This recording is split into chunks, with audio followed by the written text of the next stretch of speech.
Well, good morning, everyone. I see some of you already joined, so um, hopefully you're able to see and hear everything. Um, Good morning, oops, let me mute my Facebook here. And let's see. Today is May 24th. This is Higashi Honganji Buddhist Temple Sunday service. Reverend Peter Hata, and I'll be officiating the service today. And I just wanted to mention before I start that if you need, the materials for the ritual portion of the service, you'll find the links to them. There's a couple of posts right below this Facebook live stream. I think one says HHBT stream Sunday service updated links, so you can click on that one. Or right below that, there's another one that says, as mentioned in an earlier post, the temple will live stream its Sunday service, etc., etc. And that one has the links to the three files that you'll need for today if you want to participate in the chanting and the singing and the three treasures. Well, let's see. Before I begin the service, I just wanted to say that I just realized recently, this morning, that I've been doing this live streaming thing, for almost exactly 2 months, because I started right after the temple officially closed. I think it was the spring Ohigan service on March 15th, and it was the mandatory closure of all, quote unquote non-essential businesses, which includes houses of worship. And in those 2 months, we've had this pandemic, of course, and I think you would agree with me that this pandemic, which is an example, of course, of the truth of impermanence that Buddhism talks about, because of that, it's become really even more clear than it was before how interdependent and how interrelated all of our lives are. Unfortunately, I can't say that about that everyone has become aware of the interconnectedness of our lives, because we've seen recently, locally and across the country, some people willing to take more risks as far as opening their places of business and houses of worship. And there's a growing debate about whether we're opening up things too soon or not. Personally, I'm not sure. I mean, it's and the reason I'm not sure is precisely because if we think about it, as Buddhists, there are so many interrelated causes and conditions that are at work here. That's why it makes it very difficult to for sure know how to proceed. But then the other, not to change the subject, but in a related way, the other thing that's sort of been very difficult has been my having to dive deeply into this whole, live streaming thing that I'm doing right now. And, if I was perfectly honest, I would say that, until I started trying to, wrap my head around this streaming technology, I had thought, that I was at least of average intelligence, but but I'm not so sure anymore. But regardless of all these difficulties, I would say that, or maybe actually because of these difficulties, because of how difficult these things are, I'm very glad that we're here together in this moment, to participate today in today's service. So. Welcome, and for the ritual portion of this service, I thought I would begin today as we usually do at the temple. We usually begin with an opening gatha, as those of you who come to the temple regularly know, and the gatha I've chosen is a special place. I think you'll see the reason why I've chosen this a little bit later, but it's on page 114 of the Red Service Book if you have your Red Service Book. But if you don't, I'm going to project it on the screen here. I'm going to project the lead sheet on the screen here. And then after that, we will recite the Vandana Tisarana, the three treasures, which is on page 17 and 18 of the Red Service Book. and then, or on your downloaded materials if you have them. Then we'll chant the Shoshinge, which is on page 20 of the Red Service book. But let's begin first with the Gatha.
Namo tassa bhagavato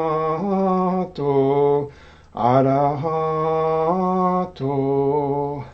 samma sambuddhassa. Buddham saranam gacchami. Dhammam saranam gacchami. Sangham saranam gacchami. Difficult is it to receive life in human form. Now we are living it. Difficult is it to hear the Buddha Dharma. Now we hear it. If we do not receive awakening in the present life, then in what life can we hope to receive it? Let us reverently take refuge in the three treasures of the truth. I take refuge in the Buddha. May we, together as one, begin on the great path of enlightenment, holding in our hearts the supreme aspiration. I take refuge in the Dharma. May we, together as one, enter the storehouse of the Dharma and attain true wisdom as deep as the ocean.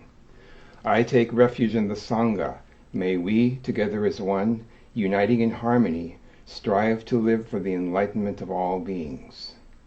The incomparable, deep, and profound Dharma is difficult to encounter, even through countless ages of kalpas. Now we are privileged to hear and receive it. Let us endeavor to thoroughly understand the true meaning of the Buddha Dharma. Namo Amida Butsu, Namo Amida Butsu, Namo Amida Butsu. Thank you. Please be seated. And let's see, now we will chant the Shoshinge.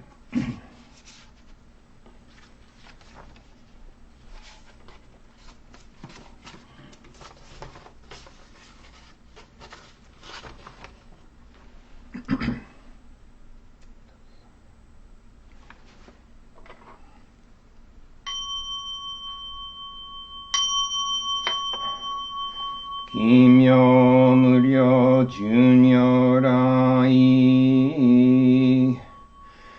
Namu fukashigi ko hozo bosai ni jizai se jizai o busho Token shobu jodo in kokudo ninden shizen maku konru mujo shusho gan chohoke udai guze goko shiyui shisho ju juse myosho monjipo Muryo muhen ko muge mutai koen no shoujo kangi chie ko fudan nanshi musho ko chonichi gakko shojin se issai gunjo muko sho hongan myogo shoujo go shishin shingyo ganin joto gakusho daine han hishi mendo ganjo ju nyorai shoi koshu se yui se mida hongan kai gojoku akuji gunjo kai o shin nyorai nyo jingon no ichinen ki aishin fudan bon no tokune han bonsho gyaku ho sae nyu nyo shu shi nyu kai chimi seshu shinko josho go ino sui ha mumyo an tonnai shinzo shiun mu jofu shinji shinjin ten Inyo nikko unmu shige myomu an gyakushin kenkyo dai kyoki soku o chose go akushu issai zen maku bonbu ni monshin yorai guze gan Kodai shogesha zenin myo fundari ke midabu hongan nenbu jaken kyoman akushujo shingyo juji jinni nan kyushi nan mukashi Indo saiten shironge chuka jichi iki shikoso kendai shoko seisho i myonyorai honze oki shaka nyorai ryogasen ishu go myonan jiku ruju daiji shutto se no zai ha ken senze daijo mujo ho shokan giji shoan raku kenji nangyo roku shingyo igyo shido raku okunen midabu hongan jinen sokuji nyunjo yui no josho nyorai go oho dai higuzeon tenjin bosazoron se kimyo muge konyorai eshu tara kenshinji kosen no chodai segan koyu hongan rikie ko ido gunjo sho ishin kinu kudoku dai hokai gaku nu dai eshu shu 徳子蓮華造世界、即昇信用法昇信、有本の人間人図、入所寺音寺王下、本寺鈍乱露天地、上皇乱消防さらい、三蔵律師十条教、盆書宣教気楽法、天神菩薩論中下、報道因果見世願、王言栄光有他力、少女死因唯心人、惑前本部新人法、承知所持即涅槃、必死無量光明道、小宇宙上回復系、同社結晶道難所、唯妙浄土活入、万全自力変言中、円満特語感染症、三風三神慶音言、増魔法明道非因、一生増悪地偶税、思案妙解消妙感。全道独妙仏性意、公愛上三余逆悪、公明明後見人年、海ぬ本願大智慧、行者小中今後心、狂気一年総合、用意大東逆三人、即称法性四上楽、原神公開一大教、変気安女官二祭、先祖修身反戦人、法家二度小弁る、極重悪人唯勝負、下薬剤非摂取中、煩悩証言水不見、大非無見上昇が、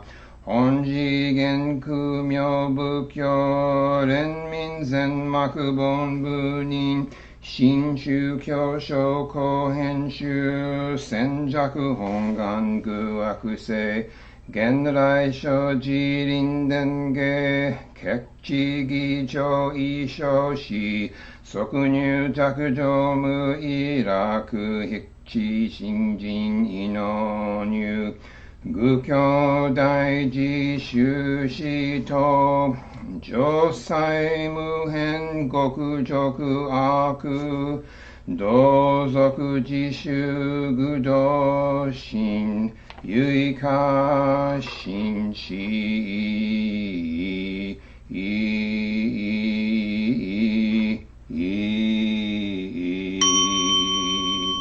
おそせ。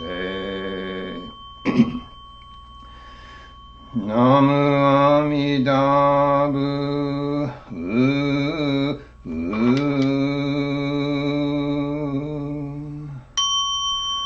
ナムアミダブ、ナムアミダブ、ナムアミダブ、ナムアミダブ、ナムアミダブ、ナムアミミダ上部のこの方は、今に実行を経たまえり、方針の降臨極もなく、背の無明を照らすなり、知恵の光明計りなし、無量の所相ことごとく、公共かむらぬものはなし、信じ妙に奇妙せよ。下駄の降臨極もなし。高速かむる者は皆、有無を離ると述べたも、平等格に奇妙せよ。幸運無限予告。一切の不下に触りなし。光沢かむらぬものぞなき。難思議を奇妙せよ。少女巧妙並びなし。愚思考のゆえなれば。一切の語獣ぞこりぬ。筆教へお奇妙せよ。仏教所要最大一。公園の仏と名付けたり。三途の国湾開くなり。大用具を奇妙せよ。願に宿毒。平等正妻。同法菩提心。往生安楽。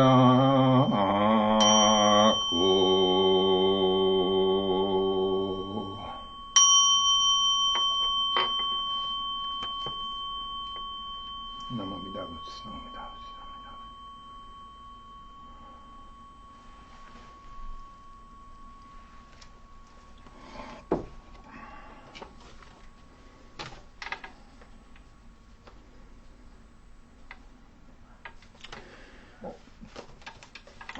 Well, I hope you were able to follow along with me there.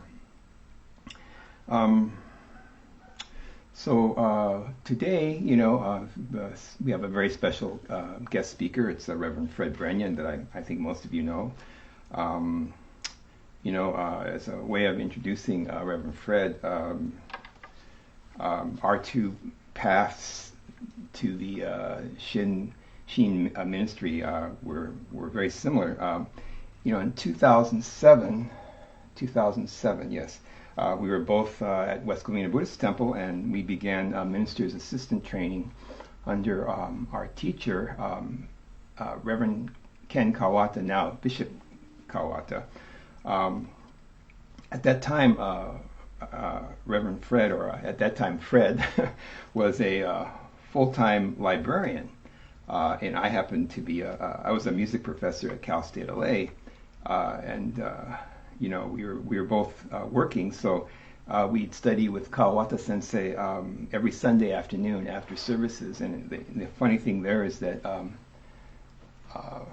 one of the books we had to read was a difficult book to read. It was very dense with a lot of historical information about not just about Shin Buddhism, about the early Buddhism and the Buddhism of Shakyamuni and so forth.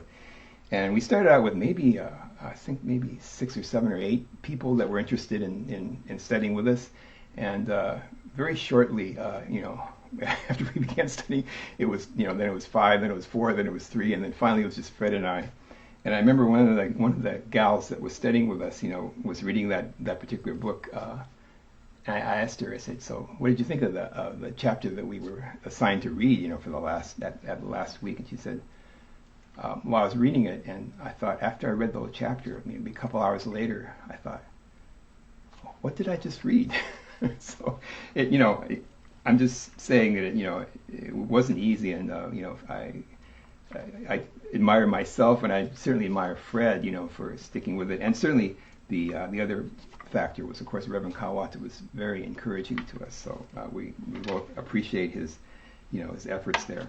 Then 2 years later, in 2009, Fred and I, and this was at the temple's 50th anniversary in 2009. West Covina Buddhist Temple was founded in 1959, so 50 years later, they had a 50th anniversary celebration, and during that celebration, Fred and I received our minister's assistants certificates. But then, we immediately began training for our Tokudo, our priest ordination. And I talked about that a little bit last week, about what that experience was like. But, I would like to mention that, I don't think Fred and I, had the intention of starting out as priests. As becoming priests or certainly full ministers. But I remember Reverend Kawata saying, something like, by the way, what you're reading now, what you've just read for the minister, what you're reading for the minister's assistant program, is basically the same thing that ministers read. So why don't you just go on and you might as well get your Tokudo ordination anyway? Well, he oversimplified it, of course, but I won't say that Reverend Kawata tricked us, but he kind of left out a lot of the more difficult hoops that we'd have to jump through. But he was, of course, very encouraging, so we did do it. And then in 2011, we both received Tokudo together at the Honzan. And then after another year of training and studying, we received our Kyoshi, or full ordination, also at the Honzan in 2012. And I should also mention, Bishop Ito was also instrumental in that portion of taking us to the Honzan and helping us get through those many hoops that we had to jump through. Anyway, since that time, Reverend Fred is retired, but he still participates regularly with us, and especially in our district-wide events like ministers' retreats and so forth. And also, as he's doing today, he pretty regularly speaks at our Los Angeles Betsuin from time to time. So without further ado, let me let you hear Reverend Fred talk.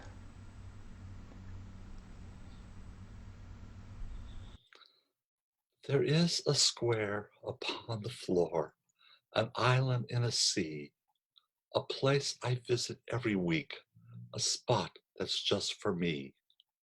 When I sit upon that square, I leave my cares outside. All anger is forgotten. The Dharma is my guide. There is a special something here. It's something you can see. For kindness lives within this place. It lives inside of me. Amida stands inside the shrine, a smile upon his face. I smile right back. I'm glad to be here in this special place. Now there's time to sit and think of all that I can do to care for those around me each day, the whole week through. This is a home to gentle thoughts when sitting quietly, for kindness lives within this place. It lives inside of me. Thank you, friends, for coming to today's service to join us here on Zoom. I'm Reverend Frederick Brenion. I live about 65 miles away from the Betsuin, almost due east. It's amazing that in these days of modern technology, we can visit each other on Zoom, Facebook, with such great ease.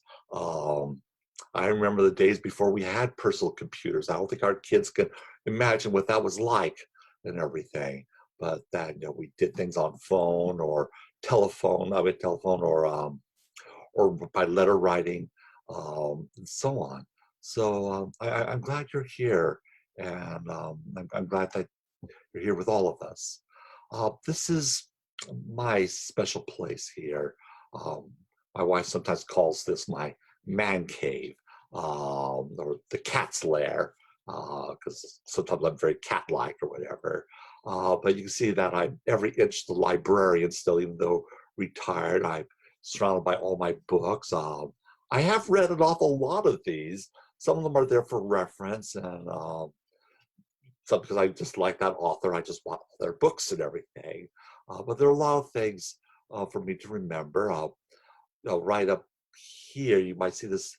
You can't see it very clearly there. There's a little brown teddy bear, and that's been with me my entire life from when I was born. And I somehow kept it and saved it, ransomed it for my sister from time to time and everything. But now he's the official guardian of the bookcases. And and all that. So I'm glad he's here too. But anyway, what I want to talk to you about is the importance of having a special place, of having what I have called in the past a baseline.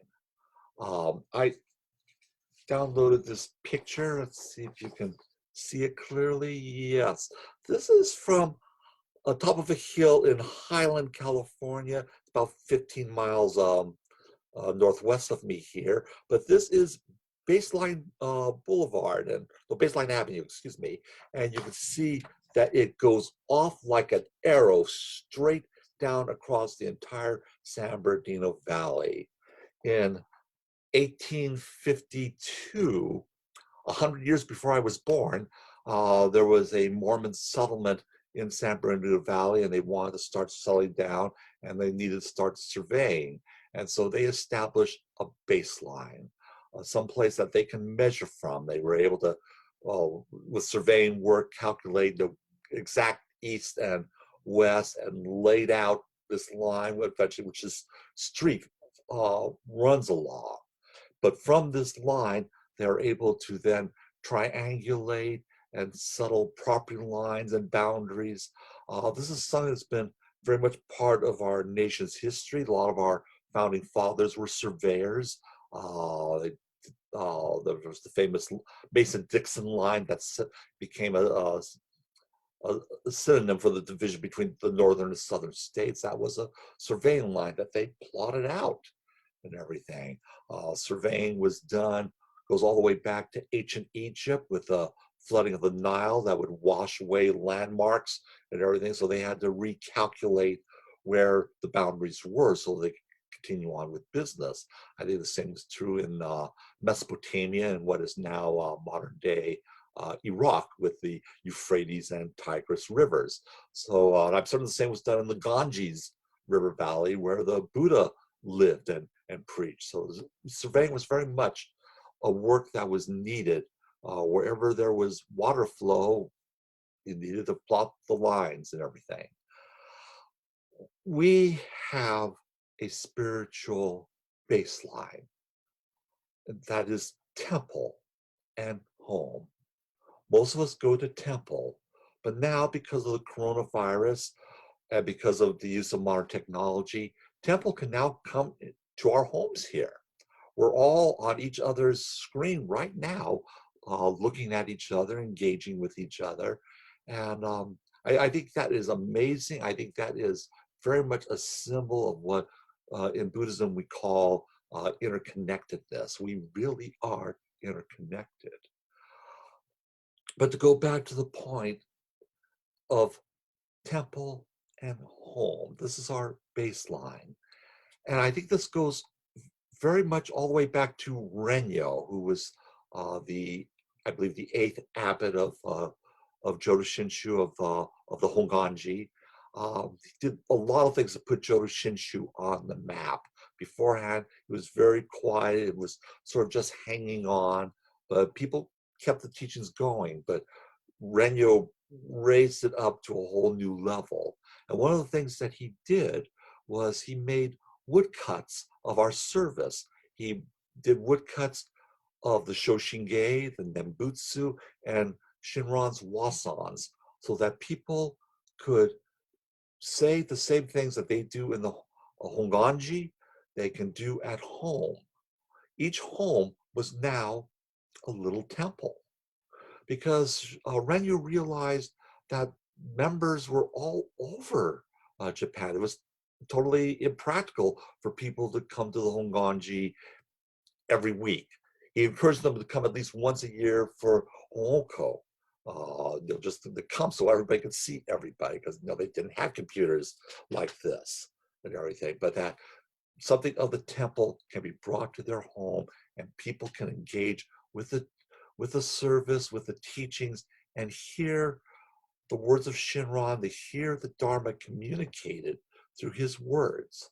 And I think this is what got us growing.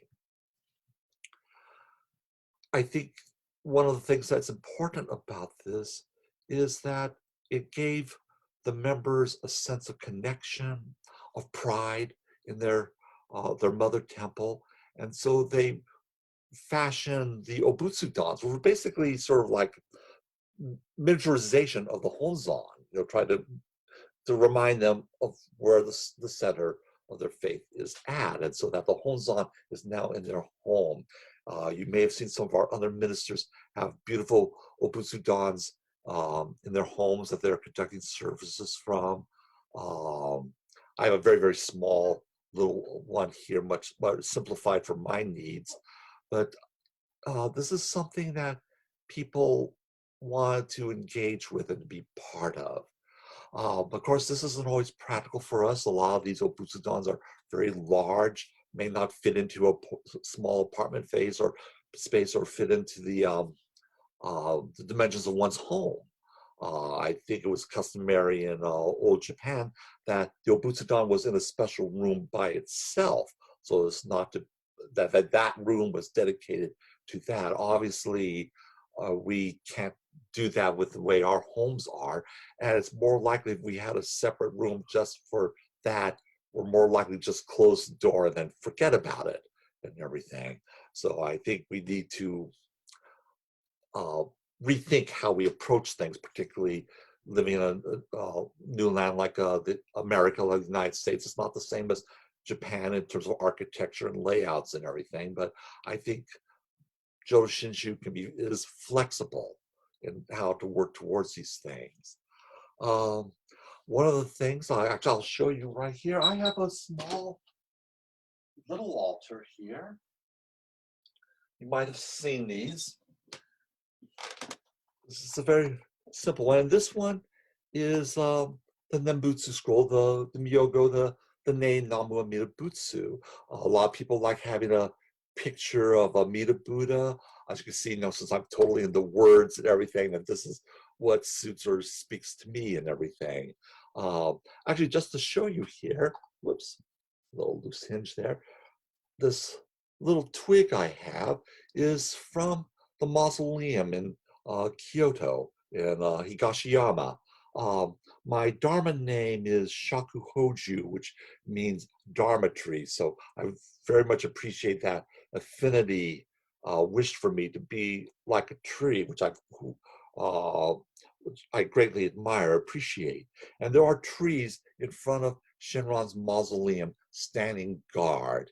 I thought that's what I would like to be, a guardian over Shinran's teaching, a protector of our traditions. And so I took one of these twigs from off the ground just to remind me of that, to keep me focused.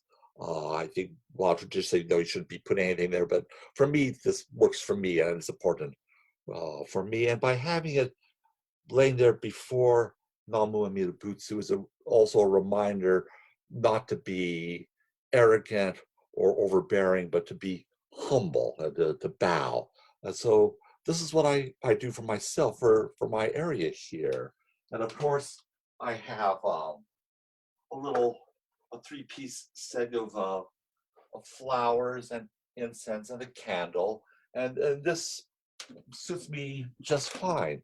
It works for me because when I come into this room here, the first thing I see is this.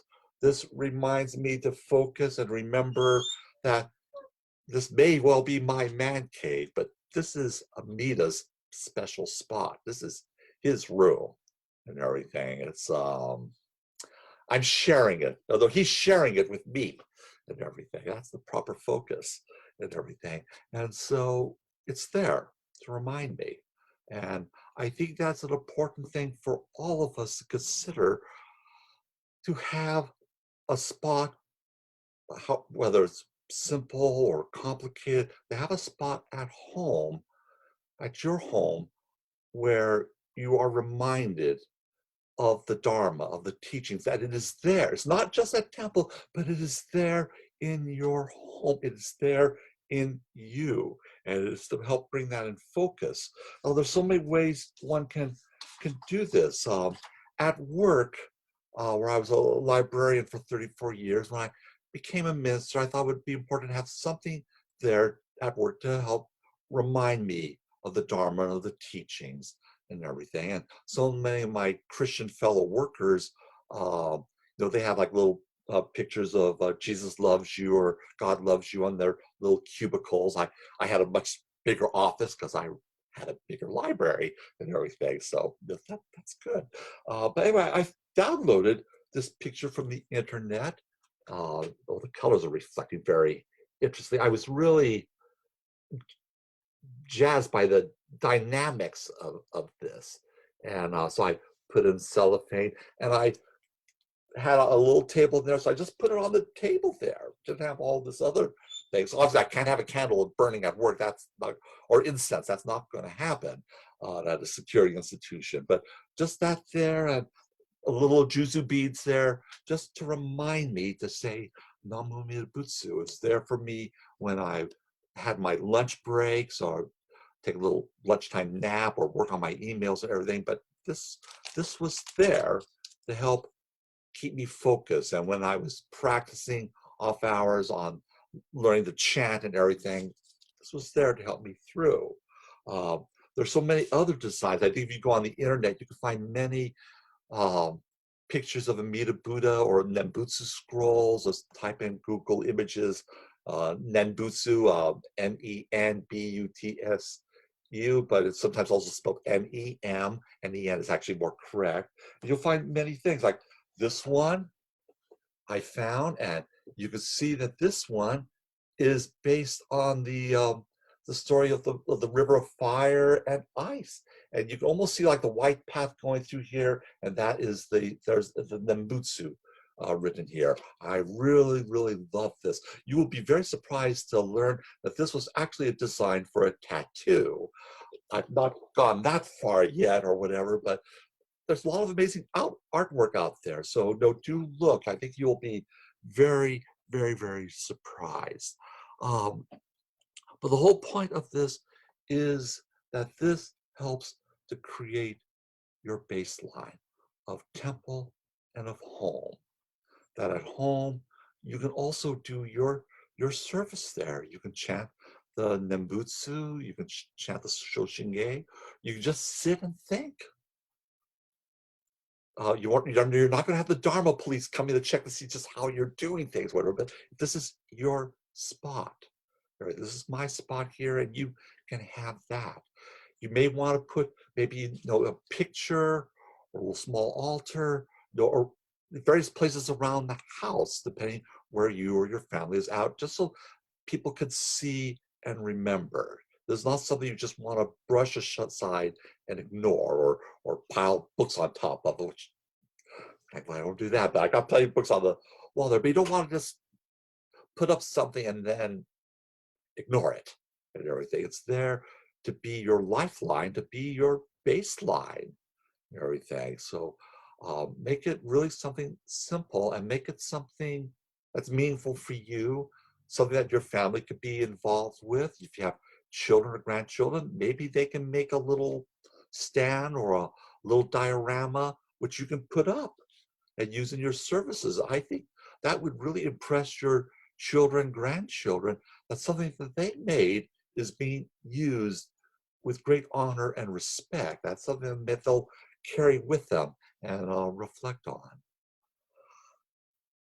I don't know what else to say about all this, but I think you get the message and everything that having a baseline is good. This is what gives us our foundation. This is what allows us to build outwards. Sooner or later, the stay-at-home orders will come down. We'll be able to go back to temple, go out, visit our friends, eat out, go to the movies, whatever. But you still need this baseline, and you still need, when you have this baseline, you can now triangulate outwards to get your bearings in the world outside, so that temple and home are with you to back you and to help you to go forward and to help you to reorient. And that, my friends, is my message. And so thank you for being here. I hope you have a wonderful day. Enjoy yourselves. Think about, again, as I said, a special spot at home, wherever it might be. It's your spot and Amita's spot, something that you both share together. And so I now close with Namu Amida Butsu. Namu Amida Butsu. Namu Amida Butsu. Thank you, and I hope I can share again on another occasion. And let's all go forward building from our baselines. Thank you.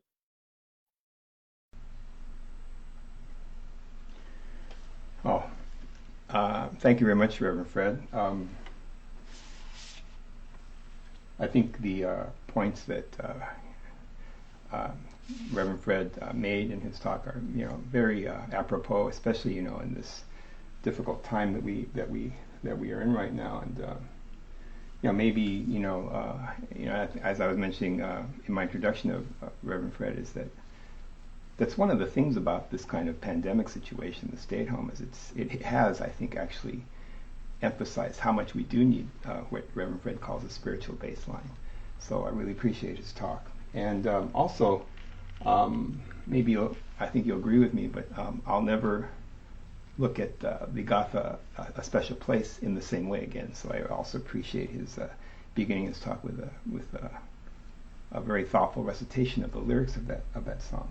By the way, that rendition was by the West Covina Buddhist Temple's Bodhi Tree Youth Band, Bodhi Tree Band. So I want to express my appreciation for them recording that years ago.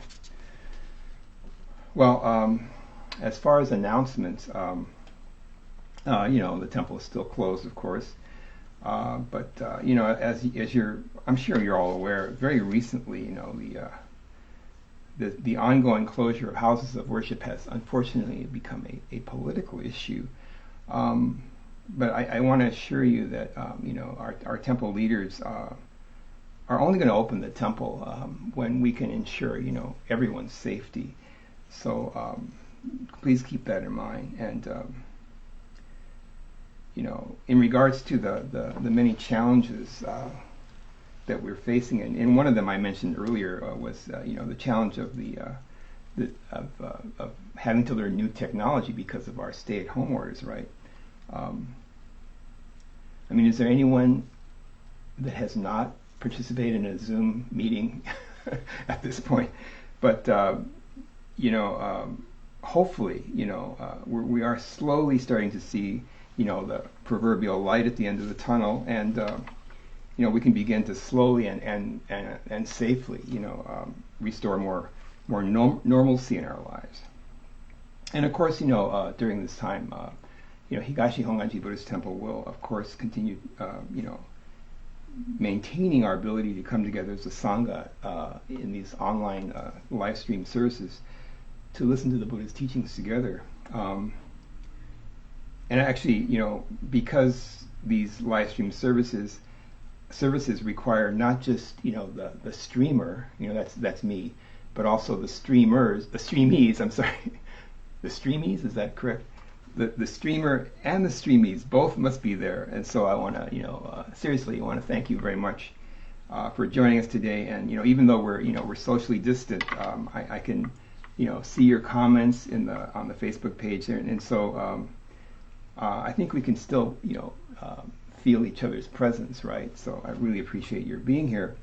And one of the things is, by the way, I want to say that in case you've missed any of the previous services, you can, of course, scroll down on this Facebook page that you're on right now, and you can view the previous services that you missed. But another way, maybe in some ways an easier way, is to visit the temple's YouTube channel. The easiest way to get there is to go to YouTube, and in the YouTube search bar type in Higashi Honganji Buddhist Temple, and click on the channel there, the temple's channel.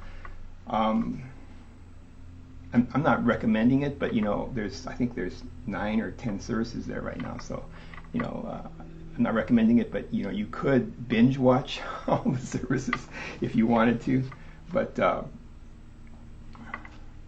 I was just kidding there. But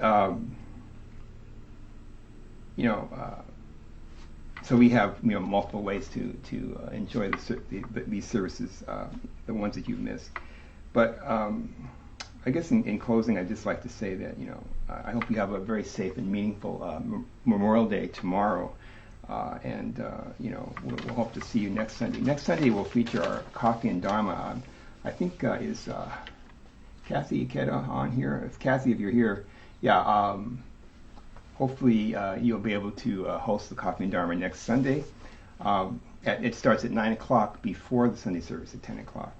And so please, in the meantime, please stay safe. And let's conclude the service with Ondok-san 2. I will project the lead sheet here.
Namo Vidavus, Namo Vidavus, Namo Vidavus. I'd like to officially conclude the service, so if you could please join me in Gasho one more time. Namo Vidavus, Namo Vidavus, Namo Vidavus. Let's see, before we end the service here, the stream, are there any other comments or questions? Yeah, I'll be sure to have Fred check out your comments here so you can see your comments here.